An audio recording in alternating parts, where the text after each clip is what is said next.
We're good? I'm on? All right, I'm going to open us in prayer. Heavenly Father, thank you for today, Father, and I just pray you would bless everything that's going on, Father. I pray especially for Doug and Amy Griffin and Alexis and the family, and I just pray you give them grace as they're traveling and as they're with the family and the funeral and everything involved, Father. We just pray you bless them. We look forward to them being back with us. And then we just pray for the time today, Father. Thank you for the opportunities that we have. Father, thank you for your word.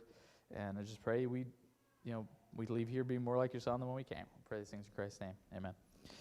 All right, I'm in the wrong spot.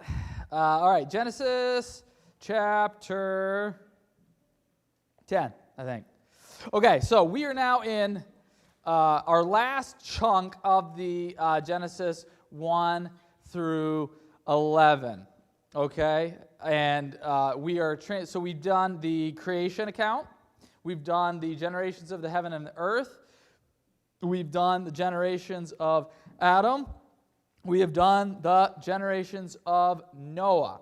All right, and we wrapped up the generations of Noah last week at the end of chapter 8 and all of chapter 9. And we have looked at the intent of creation renewed, a little bit different, but mankind is still made in the image of God. Okay, mankind is still called to fill up the earth with people who love God and love each other and do all that stuff. A relationship with the nefesh creatures are going to be a little bit different, but we still have that mandate, all right? And then we saw that despite that, there's still sin, there's still consequences of sin. There's still going to be the conflict between the people of God, the seed of the woman, and the seed of the serpent. And it's still going to be generational. Okay, and there's still going to be curses, and there's still going to be blessings.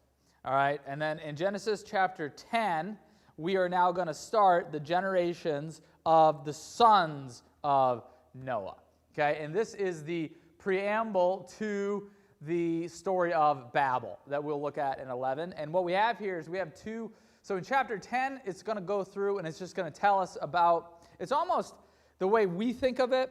Like if a modern Western author was writing this, they would have switched the chapters. We would have had the story first, and then we would have the consequences second. But as far as the ancient Hebrew mindset, it's the consequences that are more important. It's the nations that are important. And so we're getting those first, and then we're going to get the story of how those nations were divided. Okay? And so in Genesis chapter 10, we have verse 1, these are the generations of the sons of Noah, Shem, Ham, and Japheth. Sons were born to them after the flood. And now we're going to go through these three, and we're going to look at the nations that are descended from them. All right, so Japheth is going to get a small amount, because as far as the Israelites are concerned, because remember, the people, this was written, the context of this is we're dealing with Israel in the wilderness before going into Canaan. All right? And so at this time within their history, they have little interaction with the sons of Japheth. All right, so we don't need to spend a lot of time with them. All right, we're going to spend a lot more time on the sons of Ham, and then Canaan, a very special son of Ham, is going to get even more attention because those are the nations that are most important to the Israelites right now. All right, and then we're also going to get the sons of Shem, right, because it is from Shem that we're going to get to Abraham and the Israelites. So we're looking at the nations. We're paying special attention to those nations that are important for this generation of Israelites who have now come up out of Egypt and are supposed to be going into Canaan. They haven't, I believe, it's more likely that they haven't had their rebellion yet. So we're kind of pre-40 years of wandering. We may be in there. But it's somewhere we're talking about that group of Israelites. All right? So let's just start going through. We're not going to spend a lot of time in chapter 10. And then we're going to spend more time in chapter 11. But let's just kind of go through it so we can hit a couple highlights. All right, Genesis chapter 10, verse 2. The sons of Japheth, Gomer, Magog, Madai, Javan, Tubal, Meshech, and Tiras. The sons of Gomer, these people whose names I can't pronounce. Verse 4, the sons of Javan, more people. And then verse 5, from these the coastland people spread into their lands, each with their own language by their clans in their nations. And so we're talking, this is like northern Mediterranean stuff, okay? What we eventually will look at as European tribes and all that kind of stuff, I believe. All right, verse 6, the sons of Ham, Cush, Egypt, Put, and Canaan. The sons of Cush, Sheba, Havilah, Sabata, Rama, that other, I'm not pronouncing any of these correct. Verse 8, all right, and then Cush fathered Nimrod. He was the first one on earth to be a mighty man, he began to be a mighty man on the earth. He was a mighty hunter before the Lord, therefore it is said, like Nimrod, a mighty hunter before the Lord. The beginning of his kingdom was Babel, Erech, Eked, Calneh, in the land of Shinar. From that land he went into Assyria and built Nineveh, Rehoboth, Calah, and Rezin between Nineveh and Calah, that is the great city. So why do we care so much about Nimrod? Because the Ninevites and the Assyrians are his ultimate descendant. And the Ninevites and the Assyrians are going to be very important for the story of Israel. And also, he's the guy who's responsible for Babel that we're going to be talking about in the next chapter, which historically Babel is almost seen as the beginning of the Babylonians. So again, very important nations for the history of Israel. Okay, so Nimrod was a son of Cush, who was a son of Ham. So Nimrod was a grandchild of Ham. You want to throw something in there, Chris? Yeah. Here, I got the mic. Speak loud. I read commentaries on two opposite interpretations of No, it's on. a mighty hunter before the Lord. Yep. Is that positive or negative in your view? I think it's negative. I think that it is more of a self-proclaimed kind of thing, and that this is showing an example of the sinfulness that comes after the flood. I don't have a high opinion of Nimrod, mostly because, again, the beginning of his empire was Babel. And the situation of Babel is going to be almost like a second fall of humanity. We'll talk about it when we get to the next chapter. It could also be cast in the positive. I think we're talking, this is, the fact that it says that this is recorded, therefore it is said, like Nimrod, a mighty hunter before the Lord, shows you just how old this text is. That it was this, however this showed up, so that Moses pens the book of Genesis as we understand it, there was some sort of tradition, either oral or written, that was put down in the time where people still remembered Nimrod. Because when this was written, or when this text first entered the people of God, the saying, like Nimrod, a mighty hunter before the Lord, was still a saying. Okay, so this is like old stuff. Okay, I don't know if it was written in a book. I don't know if it was oral tradition. I don't know how it came to Moses, but it existed in some form all the way back to probably the generations that remember Babel. So we're talking like ancient tradition and history here. So we don't know. Okay, is that a question? Why was Ham seeing all of his father's nakedness as sin? Yeah, I talked about this a little bit last week. I don't know. Those terms that are used there of uncovering nakedness and looking at someone's nakedness are used later on, we'll look at it, in the context of sexual immorality. So it's anywhere from the spectrum of disrespect for one's parents all the way through some form of sexual immorality. I don't know, and I am not at this time in my life willing to commit. I think the point, again, of that text is to just really establish us that sin is still a problem after the flood. That even though God did what he did, sin was still going to be a part of the human condition. But yeah, I talked more about that in the video last week. I think Nimrod's not a good guy. Yeah. All the circumstantial evidence would suggest. Yep, the phrasings were, the phrasing, it reminds me of Genesis chapter 6 and the Nephilim being mighty men of renown. And that wasn't a good thing. Okay, yeah, they were mighty men of renown, but they were not renowned for their godliness. They were renowned from the perspective of the world, and so I kind of feel that same way. But I don't know, Nimrod might have been a great dude. I don't know. Yeah, it is. Well, I think because this is everything. This is a time in history where the idea of before the Lord, that statement, it's kind of like that whole the way we, like when you go to court and we make people swear before God, that idea is, it's there because we know people are doing bad things and we need this reminder that there is a judge who judges over evil. So I don't know. The commentators go either way on it, that it's a good thing or a bad thing. So I don't. It's interesting. It certainly made an impression. Nimrod was a historical figure that was significant. Verse 13, Egypt fathered these people. And this one's important because Egypt fathered Ludum, Aneum, these other guys, and then there's this Casluhim. And the reason why this guy's brought up is because this is from whom the Philistines came. Okay? So Ham is also the the ancestor of the Philistines. And the Caphtorim, which those people are also associated with the Philistines. And so the Philistines are going to be very important for the nation of Israel, especially when we look at the story of the dynastic house of David. Okay? And there's a way in which the Philistines are going to become like the new Canaanites. And we'll get to all that later. But we're highlighting groups who are very important in their orientation with the nation of Israel. All right, and again, Canaan's going to get his own chunk because we're dealing with the Canaanites. Verse 15, Canaan fathered Sidon, his firstborn, and Heth, and the Jebusites, the Amorites, the Girgashites, the Hivites, the Archites, the Sinites, these other people. And verse 19, the territory of the Canaanites extended from Sidon in the direction of Geir as far as Gaza, and in the direction of Sodom, Gomorrah, Admech, and Zebulun as far as Lesha. And again, this is the only group who it actually tells us their land, because again, the Canaanite, this is going to be important, okay, for the specific generation that is experiencing the book of Genesis as we understand it for the first time. These are the sons of Ham by their clans, their language, their lands, and their nations. Verse 21, to Shem, also the father of all the children of Eber. And that's important because that's where we get the term Hebrew from. Hebrew means child of Eber. Okay, so it's pointing out that Shem is the father of all the children of Eber.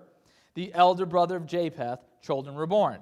The sons of Shem, Elam, Asher, this other guy, Lud, Aram, the sons of Araman, Uz, Hul, Gether, Mash. And then Arshveshed fathered Selah, Selah fathered Eber. Okay, Eber is an important figure in that he is the father of the Hebrews. 25, to Eber were born two sons. The name of one is Peleg, for in his days the earth was divided, and his brother's name was Joktan. All right, so why is Peleg important? So I believe that probably what we're talking about is it's Peleg's generation that experienced the events of the Tower of Babel, and that is the division of the earth. All right, now one of my favorite science theology guys is Dr. Hugh Ross. I've talked about him before. He thinks that this is making reference to when the Bering Strait went underwater and geographically the earth was divided. I don't think that's what's going on here. So we know that at some point, so we're looking here at Babel in a minute. And so we know that at this point, similar to what we assume to be the events before the flood, humanity was still, even though God had mandated that they go fill the earth, they hadn't done that. And they were camping out within the Mesopotamian region. But then through the events of the Tower of Babel, God dispersed all the peoples, and that included dispersing peoples into North and South America. And so how did peoples get to North and South America? Well, we know that at this time in history that there was a land bridge in between northwestern Eurasia and northeastern Eurasia and northwestern North America, up in Alaska, and that people migrated up through Asia. Some camped out in the Yellow River Valley because it was good farming. But then people went and crossed, it's called the Bering Straits. They crossed that area, came into North America, and then went down into South America. And that there was a point at which that whole area went underwater. In the same way that like what we know now as the Persian Gulf, at this time in history, all of that was above water. the area in between northern Eurasia and North America was also dry land. And that there was a certain point where that happened. Again, Hugh Ross would say that it was in Peleg's generation that landmass, that the water covered that. I think it's more likely, given the context, we're talking about Babel here. Now, obviously, at this time, that landmass was there because these people need to get from Babel to North and South America. So it may be actually both. That it was in one Peleg's generation that both the events of Babel happened and that migration towards North and South America happened. But from the biblical perspective, I don't think we can look at that and say, hey, here's where the Bering Strait went under. I think we're definitely talking about when the nations were divided at the Tower of Babel. Go ahead. Yeah, I'm familiar with the land bridge theory, and I agree with it, but it doesn't mean they needed it in order to migrate and populate North and South America, because look at the Polynesian islands. You know, all throughout the Pacific, they were completely populated without a land bridge. Yeah, we can do it. Humanity gets around. We can get places that, and we're starting, as we are discovering more and more about the capabilities of the ancient peoples, they were far more capable of doing stuff like this than sometimes we have given them credit for. Yes, yeah. Especially once they got up into that area and started exploring, even without that land bridge, it is likely that they would have found North and South America. Coming from that side. I mean, many years later, the Vikings are going to do it from the other side. They hit during a little ice age, and the timing was bad, but, I mean, they made it. So, it all kinds of, yeah, it kind of works out. All right, so, again, we have Eber, and we have Peleg. I think Peleg's generation of the guys that are going to experience Babel.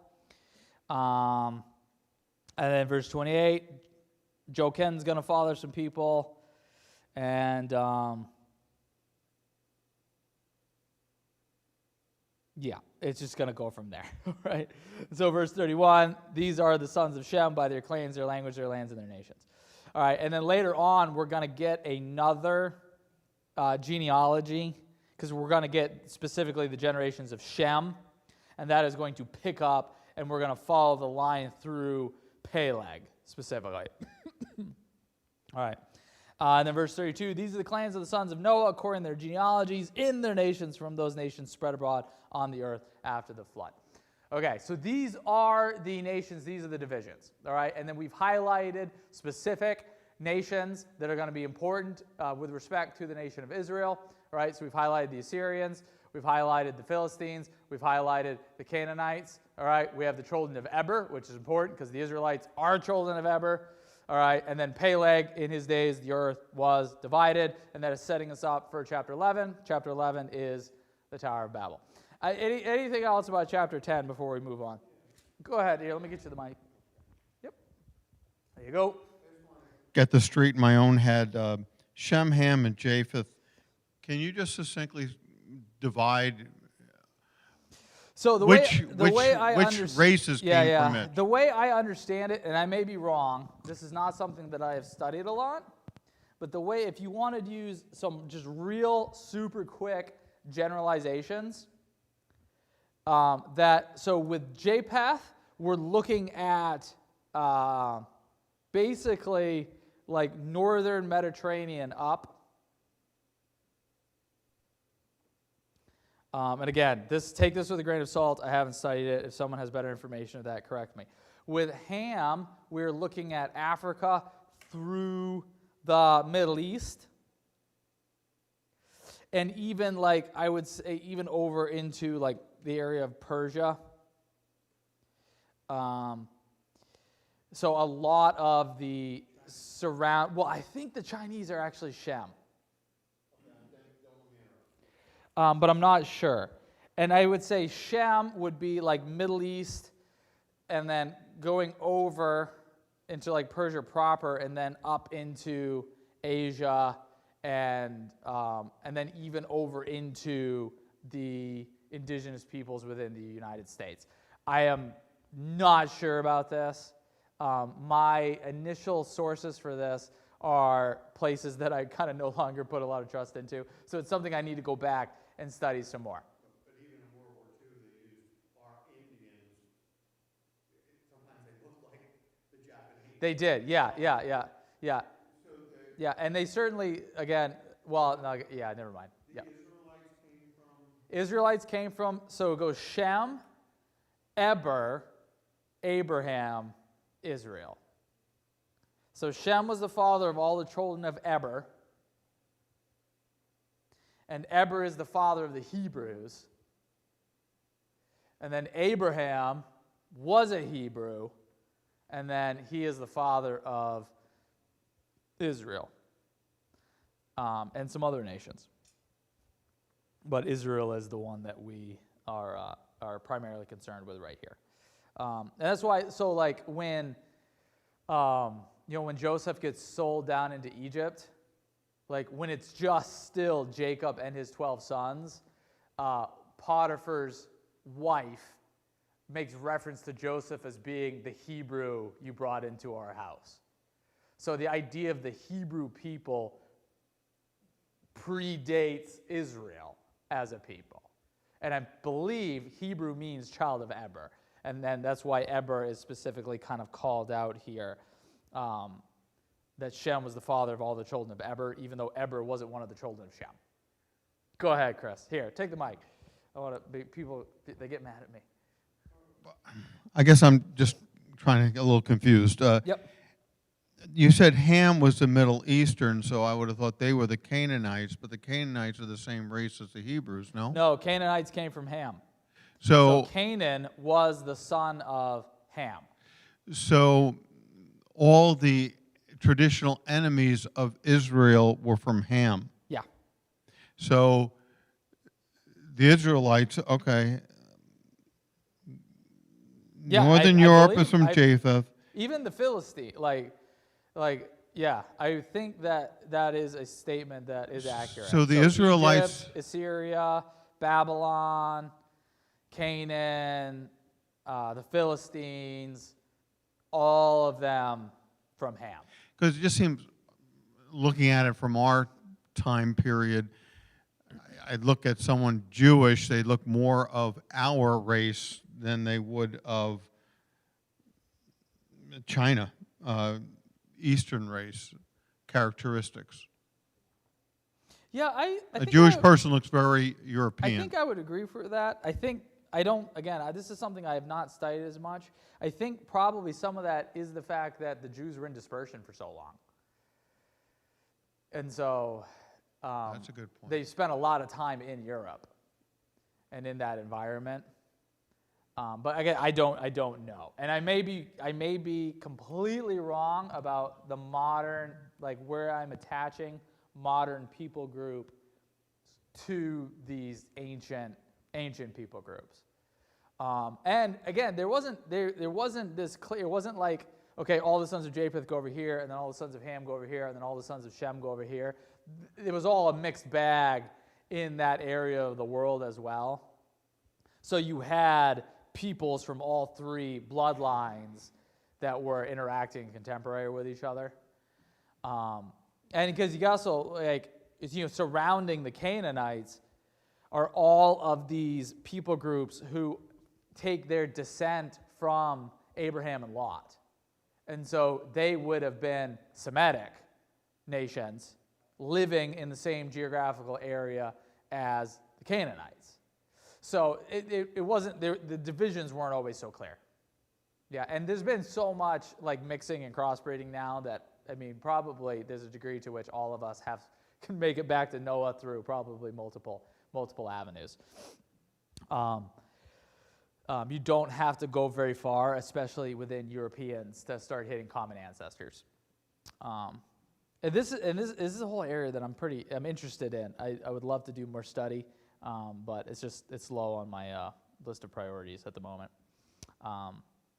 But it is fascinating. But as far as we are concerned for our story, we are mostly going to be concerned with the descendants of Ham and the descendants of Shem, and even then, it's very specific ones that were called out throughout this discussion. All right, when we get to chapter 11, now we're getting the explanation for how did all this take place. So verse 11, now the whole earth had one language and the same words. And as people migrated from the east, they found a plain in the land of Shinar and settled there. Okay, and Shinar was specifically attached to Nimrod in the last chapter. And they said to one another, come, let us make bricks and burn them thoroughly. And they had brick for stone and bitumen for mortar. Then they said, come, let us build ourselves a city and a tower with its tops in the heavens, and let us make a name for ourselves, lest we be dispersed over the face of the whole earth. Okay? And this is exactly what they're not supposed to be doing. Okay, God renews the mandate after the flood that humanity is supposed to disperse and fill up the whole earth. And they're saying, no, we do not want to do this. All right, and we want to stay here, and we want to build a city and a tower. It's a great tower that goes at tops all the way to the heavens. So they want to rebuild the mountain paradise of Eden.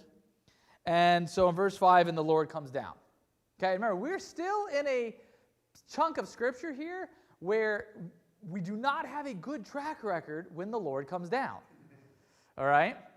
That's going to start changing for us in chapter 12. Okay, but the Lord came down in the garden, and we had the fall, and then the Lord came down on the earth, and we had the flood, and now the Lord is coming down at Babel.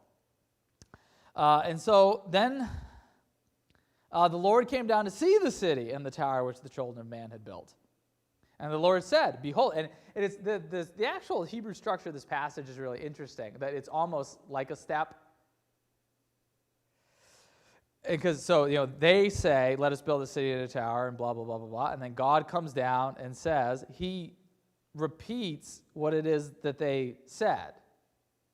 But while they're bringing it as a positive, he is establishing it as a negative. And the Lord came down to see the city and the tower which the children of man have built. And the Lord said, behold, they have one people, they have one language, and this is only the beginning of what they will do, and nothing that they propose to do now will be impossible for them. Come, let us go down there and confuse their language so that they may not understand one another's speech. And again, this is in the context of, remember, the intention of humanity is on evil continually. And this was reaffirmed after the flood. Okay, in Genesis chapter 8, verse 21, is 21b. I will never again curse the ground because of man, for the intention of man's heart is evil from his youth. And so, the flood didn't fix this problem. Okay?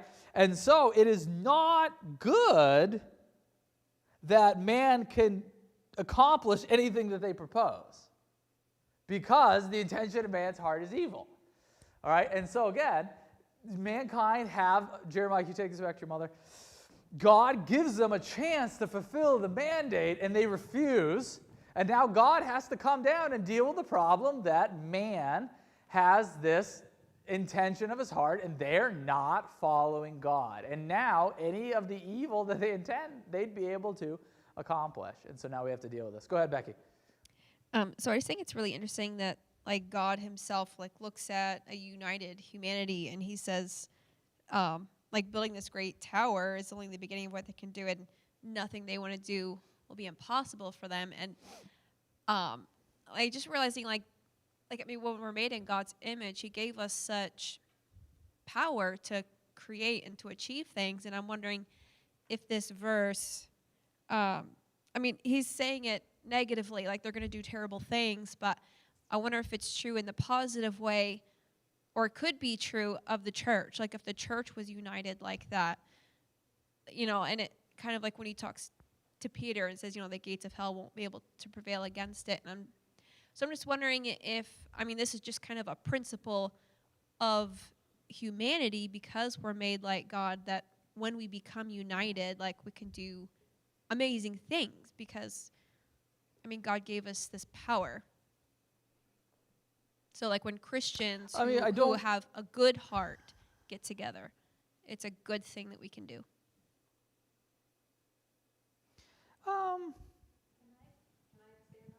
Sure, go ahead.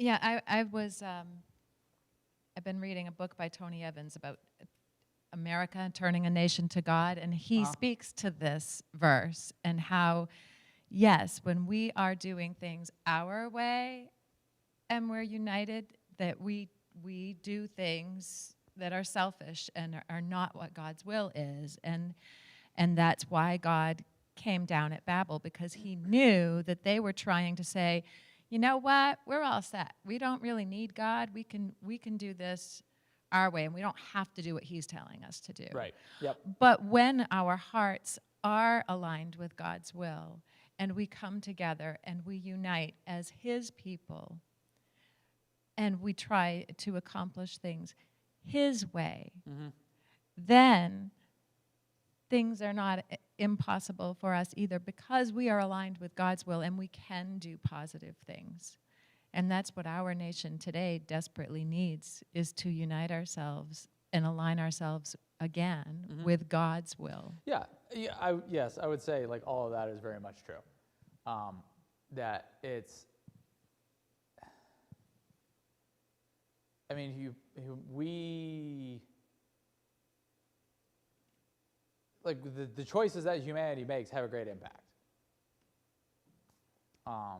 And just the question is, and then that's this whole, once again, humanity is making the decision that we will take the responsibility upon ourselves to discern between good and evil.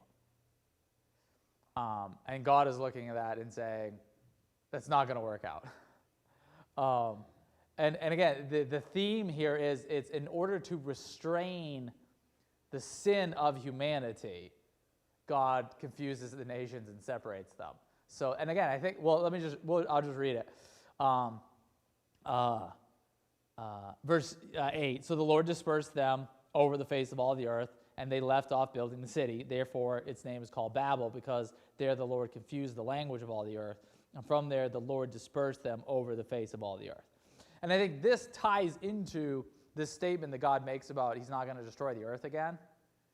Okay, and then we're now putting this out on the nation level. And because God has now separated the nations, he has limited humans' capacity to unite in sin and depravity and to defile the earth again.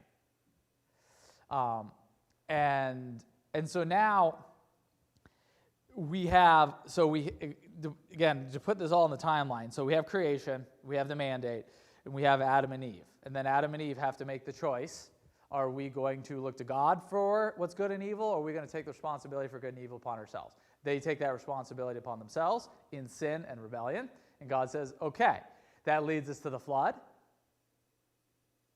Through the flood, God brings judgment, God brings cleansing, and we have kind of the second chance. We have the new mandate. Sin is still a problem, but God is now giving humanity a second opportunity to walk in fellowship with him. Okay, and then humanity decides, no, we're not going to do that. All right? And so God, to restrain sin, separates the nations.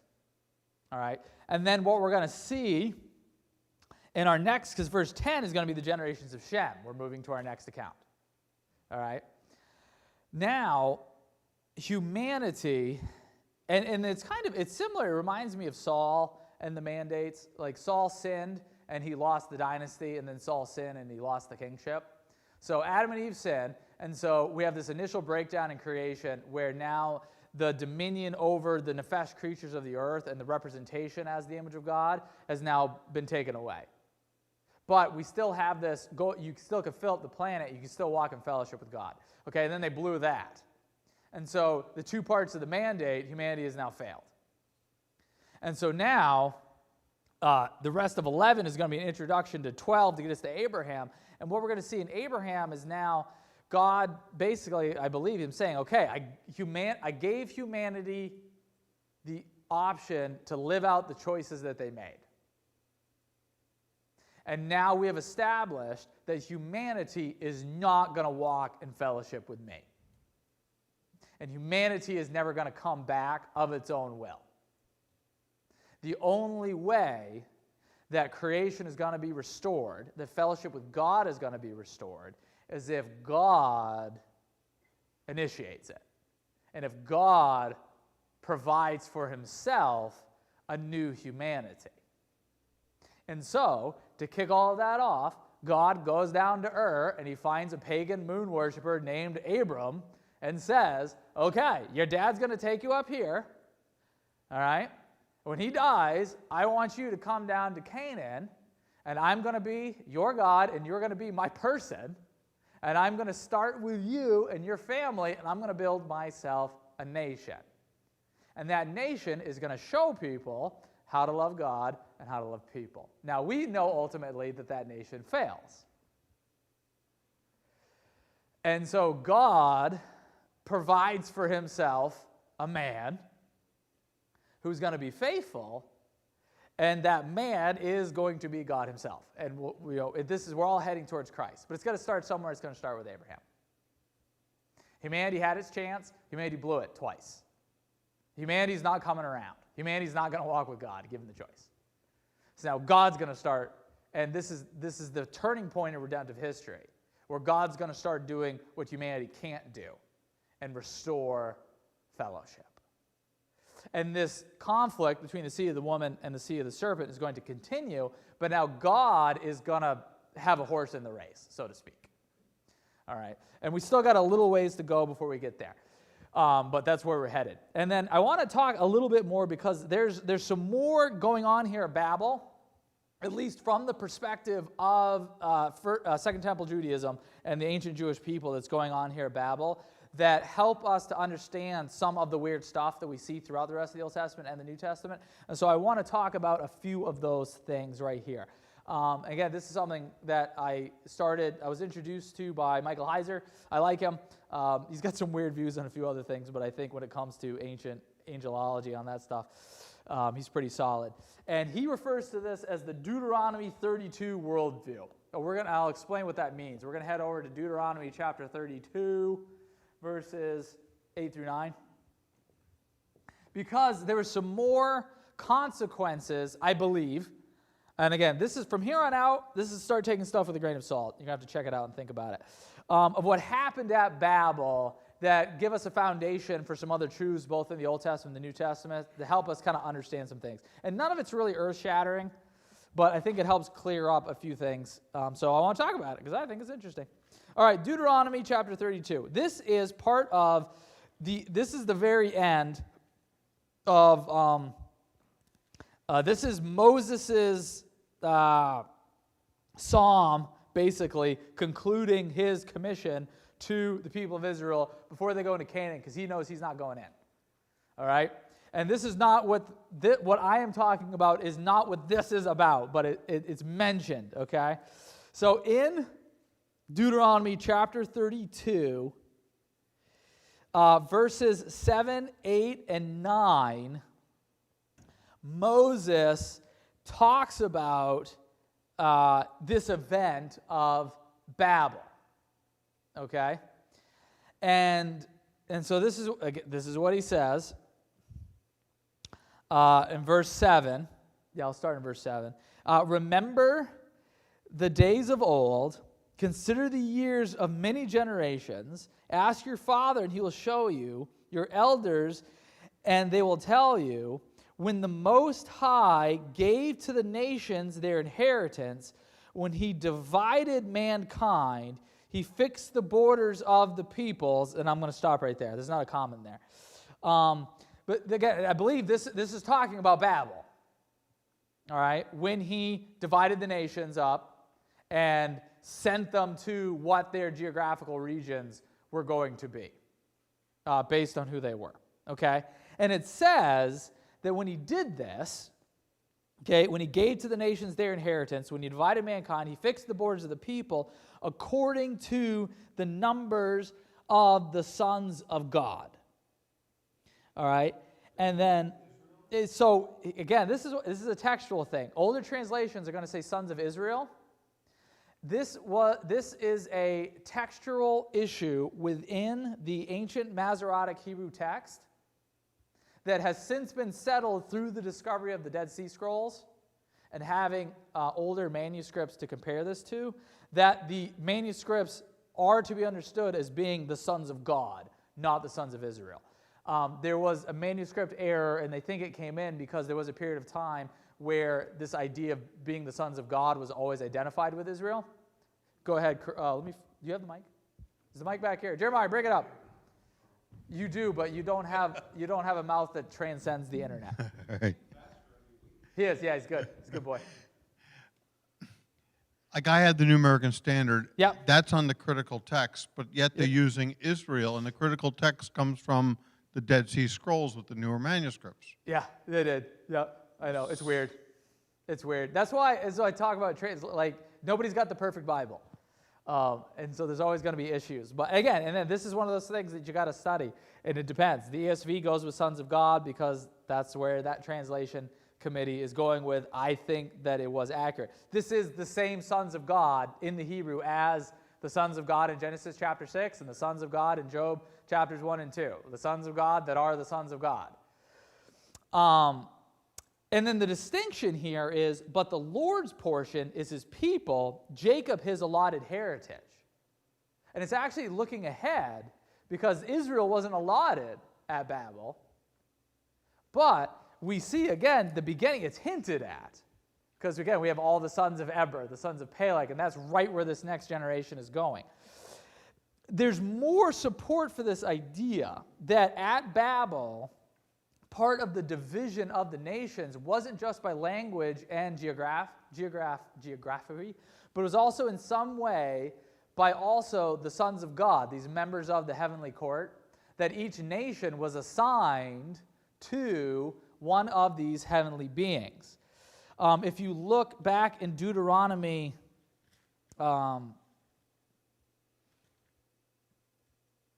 chapter 4,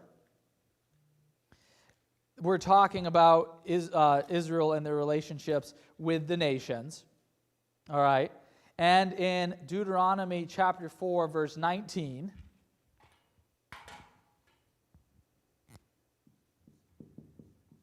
and following, Moses is giving warning to the people of Israel. I'll just start in verse 15 so you get the whole context. Therefore, watch yourselves very carefully, since you saw no form on that day that the Lord spoke to you at Horeb out of the midst of the fire. Beware lest you act corruptly by making a carved image for yourselves in the form of any figure, the likeness of male or female, the likeness of any animal that is on the earth, the likeness of any winged bird that flies in the air, the likeness of anything that creeps on the ground, the likeness of any fish that is in the water on the earth. And beware lest you raise your eyes to heaven, and when you see the sun and the moon and the stars, all the hosts of heaven, you be drawn away and bow down to them and serve them, things that the Lord your God has allotted to all the peoples under the whole heaven. But the Lord has taken you and brought you out of the iron furnace, out of Egypt, to be a people of his own inheritance, as you are this day. Okay, so he says, beware lest you look to heaven, and when you see all the hosts of heaven, this is the word that's used to describe the angelic beings in 1 Kings 22. Don't worship them. This was what God allotted to all the peoples under the whole heaven. You say he allotted the peoples to worship the host of heaven and celestial things. So he said this is what he gave to all of them. But he didn't give it to you guys. You guys worship the actual God of gods, the creator of all things. And again, we see this throughout more of, there's a little bit of it in Deuteronomy chapter 17, verse 3. And has gone and served other gods and worshipped them, or the sun, the moon, or any of the hosts of heaven, which I have forbidden you. 29, there's a little bit of this. It just sounds so literal when he says sun and moon, because we know people worship them. Yep. Well, and here's another one in chapter 29, verse 26. He's talking about, again, the other nations. And went and served other gods and worshipped them, gods whom they had not known and whom he had not allotted to them. So it's saying that the Father, Elohim, allotted these other heavenly beings to these other nations. Can you write those Sure. Well, I got the 4:19. Let's see. What was this is 29:26. Again, take all this with a grain of salt. But I'm going to connect it with some other stuff. Deuteronomy 29:26 and 17.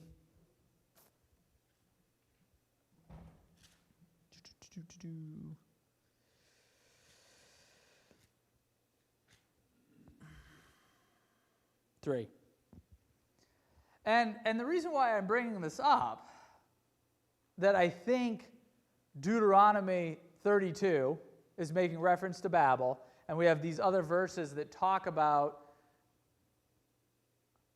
gods or heavenly hosts or heavenly beings being allotted to the other nations, is because we know this is the case because we see it in other places in the Old Testament, chiefly in the book of Daniel. And I'm going to show you. And if you grew up before I did, and you were familiar with Christian literature at the time, then you're familiar with this. But we see this in Daniel chapter 10.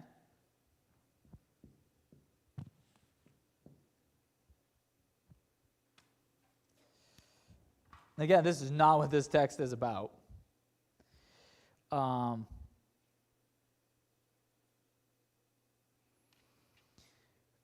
Daniel, I'll just start at verse 10.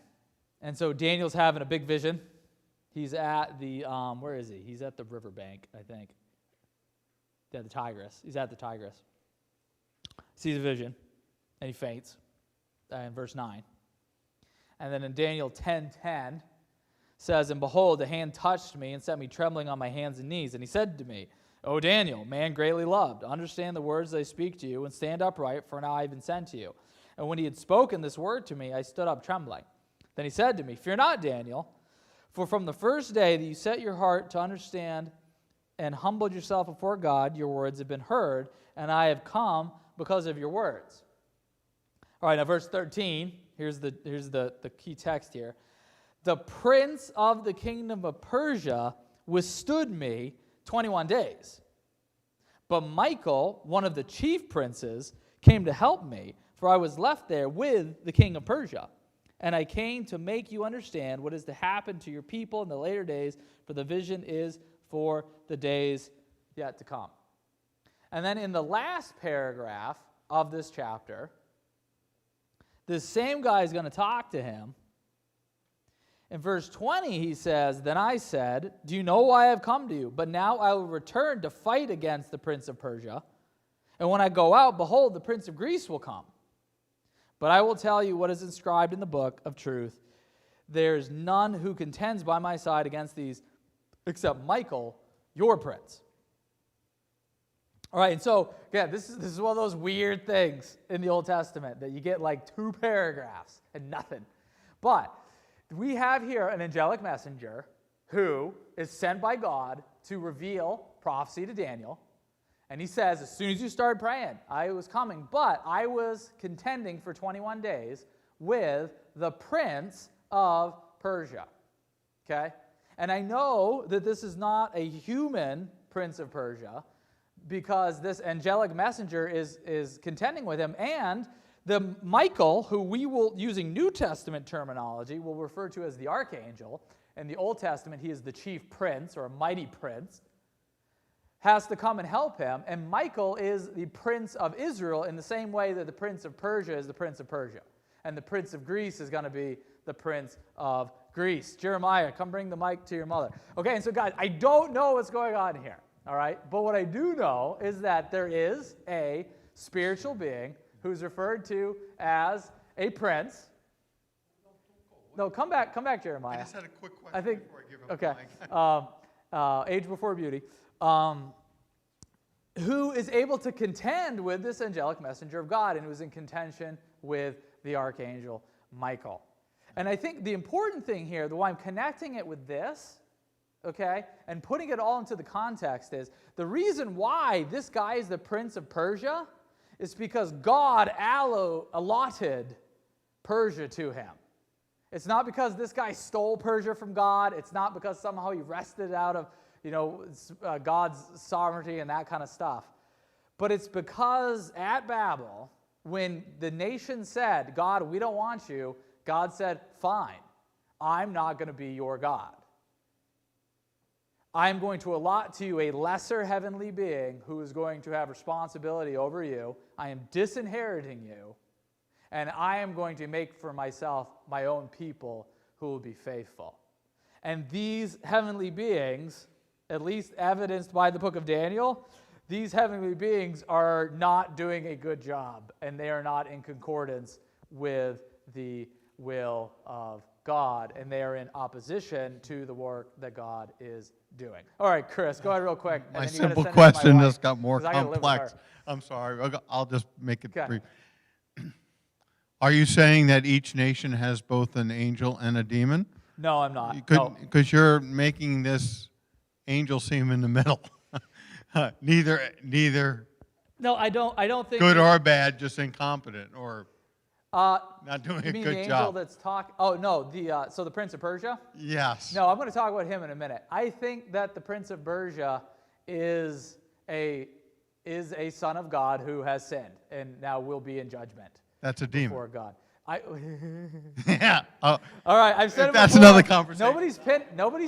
Nobody's pinned me down on it enough that I have to teach on it yet. I'm still waiting for the right time. I don't think demons are fallen angels. I don't. Jeremiah, can you run up and grab this mic? Yeah. But I'm fine with it. I'm fine with it. I just don't think there's not enough. I think the Bible has different explanations. But anyway, go ahead, wife.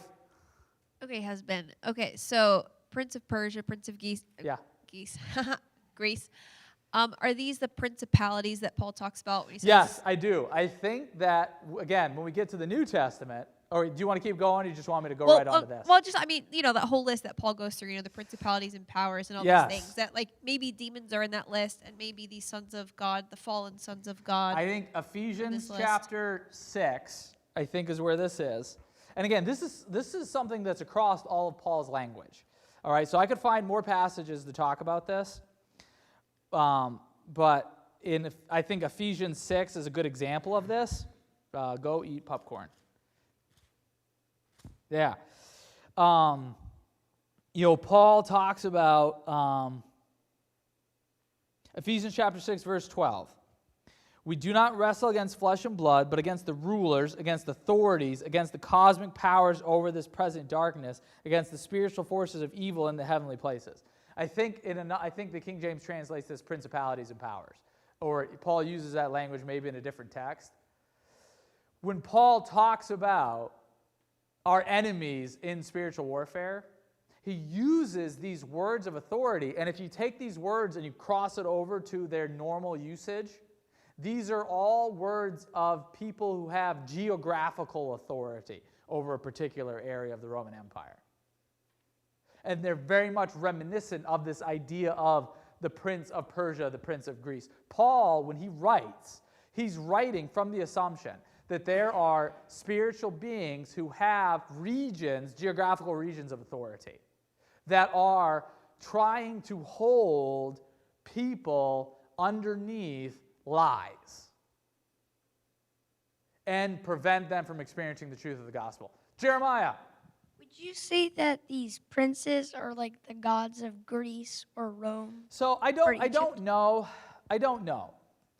So this is one of the things that it's interesting when you go throughout Scripture. Like you look at the discussion in, you can go read this in 1 Corinthians chapter 7, 8, 9, and 10. And they're talking about like food, I guess it's 8, 9, and 10, like food being offered to idols. Okay, and sometimes when Paul talks about an idol, he's talking about specifically the physical object of worship. And he's like, that is a dumb idol. It's not alive. It was made by human hands. It has no significance. But in chapter 10, Paul's very clear that behind idols, sometimes there are demonic powers. And that's something that you got to take very seriously.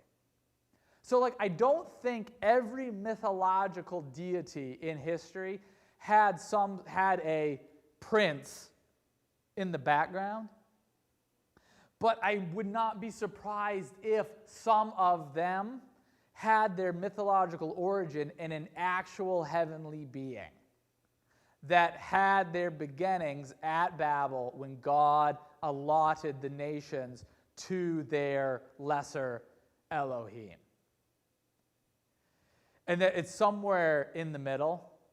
And just let me throw this in real quick, and then I'll go to your question. I think this is what's happening here in Psalm 84 that I brought up way back when I did my rabbit trail on Old Testament angelology. Because in Psalm 84, we have, is it 8? No, it's 82. I'm sorry, it's 82.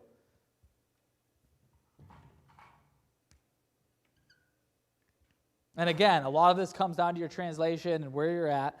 But Psalm 82, verse 1, God has taken his place in the divine council. In the midst of the gods, he holds judgment. But his judgment in verse 2 is, how long will you judge unjustly and show partiality to the wicked? All right, and then finally in verse 6, I said, you are gods, Son of the Most High, all of you. Nevertheless, like men shall you die and fall like any prince. And again, we got to make sure we're putting this in the kingdom context. How will men die? They will die by being cast into hell. And so there are beings here that the Old Testament describes as being part of the divine council. They use the word Elohim to describe them.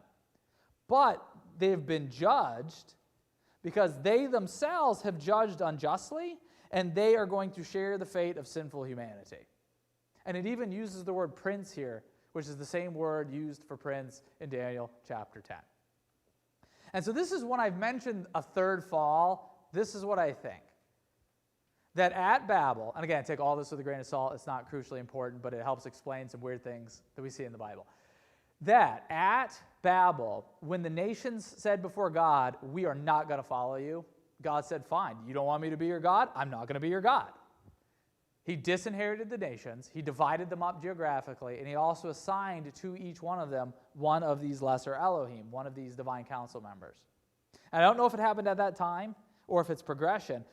Those Elohim, those sons of God that were assigned to those nations, failed in their mandate to shepherd those nations, and instead accepted worship and judged unjustly.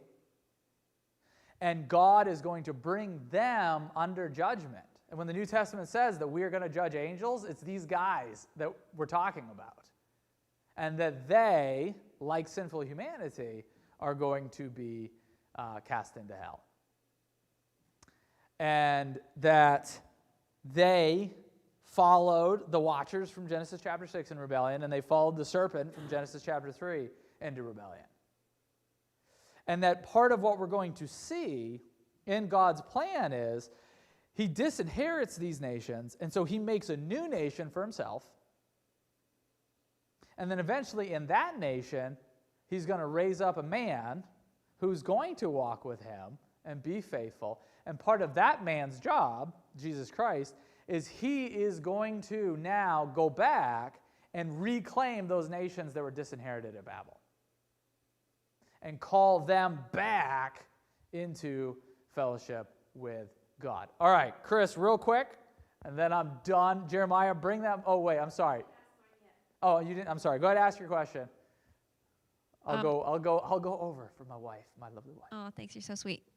Okay, so I'm wondering how this translates into nowadays the New Testament, and I'm thinking of like Revelation, when he's talking to the different churches, and one of them has like Satan's throne is there, and it's Jesus saying all authority's been given to me in heaven and earth. How does this? I think translate this to nowadays? translates into the New Testament. So in the life of Christ, one of the works of Christ that I think we'll see is that throughout the gospel, so it starts at his temptation, and Satan offers him the nations. And God says, no, I'm not going to take the nations from you. And the idea is Jesus is going to end up with authority over the nations, but he's going to end up with the authority over the nations when his Father gives him that authority. And in his rejection of Satan, Jesus then begins the process of delivering Israel from the authority of Satan. Because remember, Israel's been under Gentile authority since the Babylonian exile. And then through the deliverance of Israel, Jesus begins the process of the deliverance of the Gentiles. And so when he says, now all authority has been given to me in heaven and on earth, he's saying, I have now taken back the authority that Adam gave away. I am now taking back the authority of when God disinherited the nations. And so now in the same way that I delivered Israel, you guys are now going to go out and you're going to deliver the Gentiles. And you're going to bring them into the kingdom. And when we get into the writings of Paul, in the same way that Daniel was representing God in Babylon, and in God's work there was opposition from the principalities and the powers. Now, as we are representing God in the Gentile nations, those same principalities and powers are in opposition to us. They are still trying to hold people under deception, and we are called to go in, tear down strongholds, to replace lies with truth. And so for us, I think the important thing to remember is there is a systematic, organized, spiritual kingdom of darkness that is trying to hold people under deception, and they're trying to hold Christians under deception. They're trying to get us to believe a lie. And our job is we resist that by believing and bringing truth. And that's the true heart of spiritual warfare in Scripture, both in the Old Testament and the New Testament, is that Satan and these heavenly beings that have joined rebellion in against God are trying to hold humanity under a lie. And God is trying to reconcile humanity to himself and to the truth. So there is a prince of America or a prince of Western society. I don't know how it always works.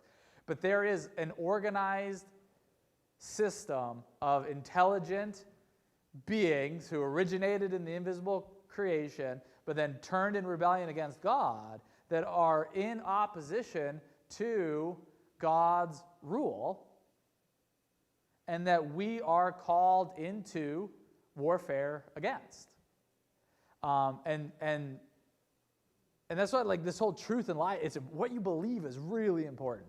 Because if they can get us to believe a lie, then we will live that lie, and we will not be, our life will not be effective. All right, can you bring the mic up to Chris? Say it, and then close us in prayer. All right. Go ahead. Again, this, take it or leave it. I'm just introducing ideas.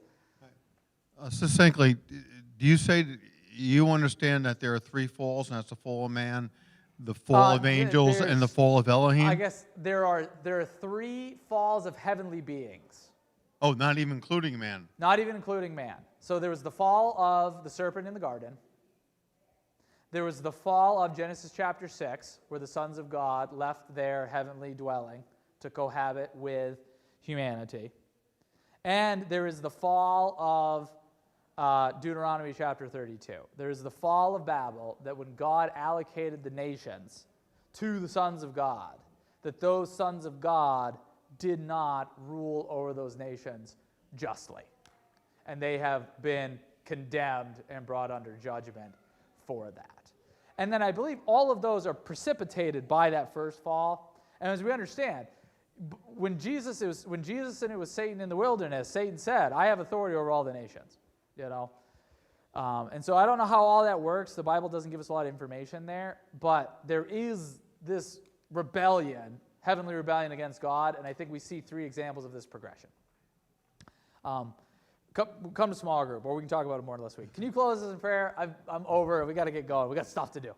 Our Father, there's so much we don't understand, but we do know this, that our battle is not against flesh and blood, and that greater is he who is in us than he that is in the world. So through all this, Lord, may our focus be on you, and may we submit wholly to you in all areas of our life.